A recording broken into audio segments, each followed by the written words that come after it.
Hi, so I'm Jamie. I trained as an animator and I used to make some YouTube stuff, and I've been on a bit of a creative journey as of late and realizing that I don't actually like sitting down at a desk all that much, and been wanting to like work with stuff by hand again and like the imperfections of working with handcraft things again.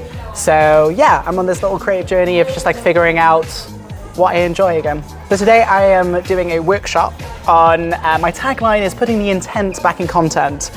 And because I've done the rounds of being a YouTuber and also been sucked into like how it feels to like, you know, when you're making stuff more algorithmically based and like you get in your head about like things need a certain amount of likes or views or, and it removes like the artistic part of it and just being able to play again. So today I thought we'd come in and talk about a bit of like what I'd learned from what I did on YouTube and strip it back and being like what actually made me excited about that in the first place, how we can just like work with textures and get back in touch with how does this feel, what colors do I like, and just getting back with creative intuition. I think as far as I've seen, everyone's really enjoying it and everyone's getting a chance to express their individuality here. Like I've made it kind of clear that like, look, there are no rules, there's no good or bad art. You can just express yourself and also try something new, try something that you're familiar with.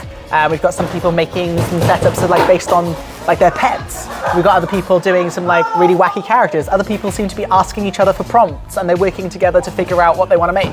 I believe that every single person is an artist, and I think you just need a little bit of encouragement and just an opportunity to explore again without any judgment, without any expectations, just getting a feel for what you like and like what are you drawn to and like trusting what you have inside. That's what I was trying to bring out of this workshop. So if you've ever felt like kind of lost and like overwhelmed with like digitally, you see all these like things that people do and think, oh, I want to do that, but I have no idea where to start. Well, you can just start with just seeing what you enjoy and what you like. Maybe you like roughly texturizing, maybe you like ripping cardboard apart, maybe you like building up a scene. You get to try that here. Okay. I was so excited to do this because I think back to when I was a kid and the kinds of backhanded encouragement I had, or like I was told like by art teachers that you can't draw it this way or this isn't real art, or when I believe that if you let your individuality shine, like you will come up with the most amazing stuff. If you're allowed to do what you're drawn towards, you'll come out with amazing things and have so much fun. I think there's so much more room. We need more artists, so come and have fun, come make art, come be silly, come be serious. Ooh, 3 words. I don't know if these are going to correlate. Oh, like how I think curiosity is the main one that comes to mind, just because I'm trying to get people's curiosity engaged, and I think if we start looking at the world in a more curious way, then it takes a lot of like the fear out of it. When you look at, because a lot with art is like problem solving, and it's just like, hey, how could I do this? Versus, oh, I don't know what to do, I don't know where to start. It's just, hey, let's just make something. Yes. What do you think? I would say fun. Fun, yes, it's definitely been fun. And what would the last word be?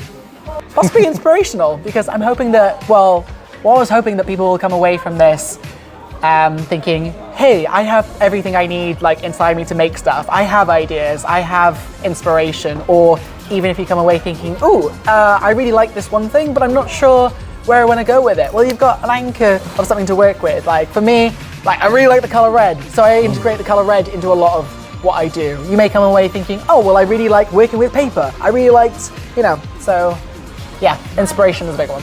Actually, 4th thing, because just remembered a great one, accessibility, because so I've like planned this workshop in mind for it to be approachable for people of all kinds of brains, all queerness. We respect, like everyone's respectful pronouns here. I started the workshop by introducing my pronouns and saying I'm very neurodivergent, so if anybody has sensitivities, if you don't like the light, put sunglasses on. If you need to go out for a walk and dance about, you go do that. We make room for everyone here and try and accommodate for you as best you can. So yeah, this isn't about good or bad art. You can come like regardless of whether you've ever held a pencil before or whether you edit films. It's meeting you where you're at so that you can have a great time and you can just experience making stuff. That's all it is. There's no expectations, it's just have a good time. So I work for a company called Media Cymru, and we fund innovation in the media sector, and to get real innovation you need to play. You need to mess about, you need to play, you need to not be too worried about what the outcome is. And so one of the things that I wanted to do is invite Jaime along, who's all about play and creativity. All about fun. Yeah, and about doing what you want to do and what feels right for you.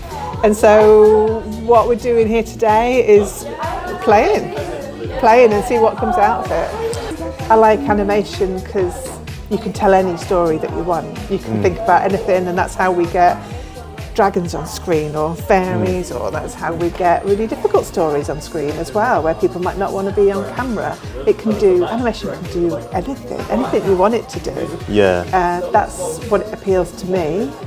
And I think creating and doing art and drawing, I think it takes your head into a slightly different space, doesn't it? Yeah. I doodle all the time. I'm always doodling. I'm always listening, but I'm just doodling, and I think it unlocks my brain in a different way.